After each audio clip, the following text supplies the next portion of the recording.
Nah ini Bapak Ibu. Jadi ini hasil penelitian ya.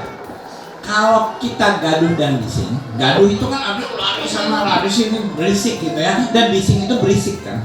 Jadi bising itu berisik, gaduh itu kegiatan aktivitas fisiknya itu ya.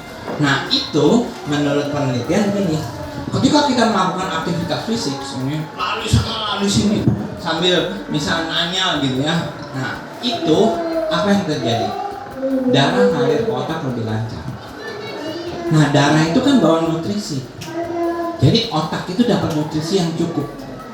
Nah akibatnya maka kita anak itu akan berpikir lebih cepat karena dia dapat nutrisi cukup dan dia bisa istilahnya berpikir jauh lebih cepat dari biasanya.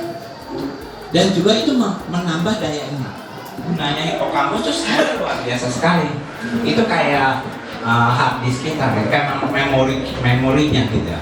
Jadi kalau misalkan hipokampus yang membesar, maka kapasitasnya membesar. Dia bisa membuat otak menjadi lebih cerdas dan menambah daya ingat.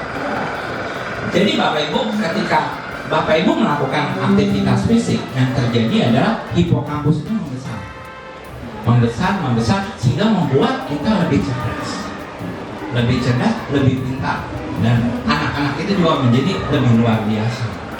Nah ini penelitian ini lagi ramai sekarang tentang hipokampus ini. Ya, oke berikutnya. Nah terus juga ini Bapak Ibu, kenapa harus gaduh dan bising? Di dalam sel otak itu ada sel saraf.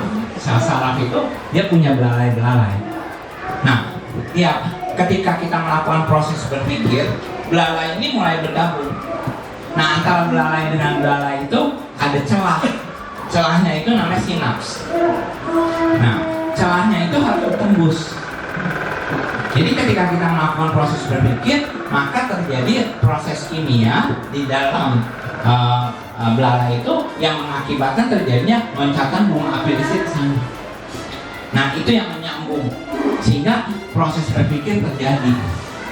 Nah, ketika kita melakukan aktivitas fisik, itu ternyata menurut penelitian antara sel saraf satu sinaps ini terhubung sangat cepat sekali terhubung, sehingga semakin banyak sinaps terhubung semakin cerdas orang itu.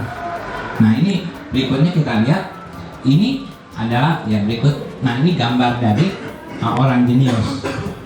Jenius itu sinapsnya terhubung luar biasa gitu. Nah jadi seorang dikatakan jenius ketika sinapsnya terhubung. Nah jadi nggak ada anak bodoh, nggak ada anak jenius sebenarnya. Jenius itu bisa dibentuk. Misalnya dibilang Bapak Ibu sering misal mendengar orang-orang bilang saya bodoh gitu. Nggak ada orang bodoh. Itu masalah bagaimana sinaps itu terhubungannya. Jadi sekarang dengan gasing ini Bapak Ibu seolah sedang menghubungkan sinaps